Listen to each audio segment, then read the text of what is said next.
శ్రీరామ రామ రామేతి రమే రామే మనోరమే సహస్రనామ తత్తుల్యం రామనామవరాననే. జై శ్రీరామ్, జై శ్రీరామ్, జై సీతారాం.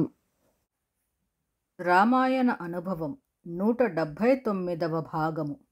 వానరాన వాలి శవంపై కన్నీరు మున్నీరుగా విలపిస్తున్న తారను వానర వీరులు లేపి ఓదార్చడం ప్రారంభించారు.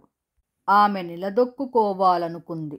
అటూ ఇటూ తన చూపులను సారించింది. ఆమె దృష్టి అకస్మాత్తుగా ధనుర్ధారి అయిన శ్రీరామచంద్రునిపై పడింది. శ్రీరామభద్రుడు భర్త మరణంతో పుట్టెడు దుఃఖంలో మునిగిన తారను ఓదార్చాలనుకున్నాడు.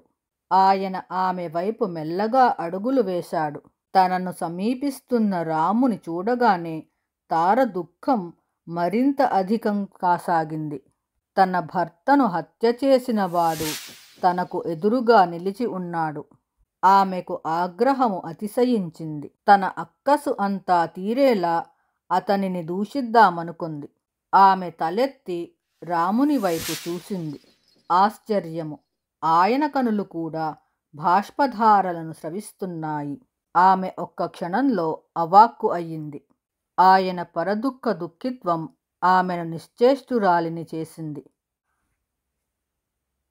ఆయన అపార సానుభూతిని ఆమె తట్టుకోలేకపోయింది. ఆమెలోని క్రోధము అంతరించిపోయింది. తామస గుణము తలవాల్చి సాత్విక గుణము ఆమెలో తలెత్తింది. ఆయన తామర నేత్రాలు ఆమెను తన్మయురాలిని చేశాయి. వాటిని చూసి ఆమె రాముని పురుషోత్తమునిగా గుర్తించింది.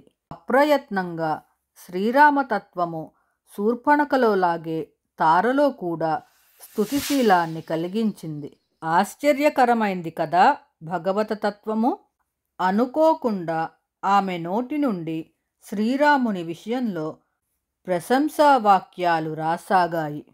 త్వమప్రమేయశ్చ దురాసదశ్చ జితేంద్రియశ్చోత్తమ ధార్మికశ్చ అక్షయకీర్తిశ్చ విచణశ్చ క్షితిక్షమావాన్ శతజోపమాక్షః. రామా, నీవు వేదములచే గూడా వర్ణింపశక్యముగాని మహామహమాన్వితుడవు.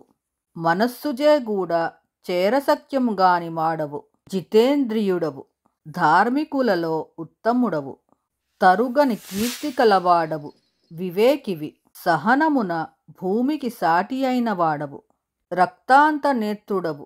ఇందులో శ్రీరామచంద్రుని పరత్వమును తార భావించి పలుకుచున్నది. శ్రీరామ రామ రామేతి రమే రామే మనోరమే సహస్రనామ తత్తుల్యం రామనామవరాననే.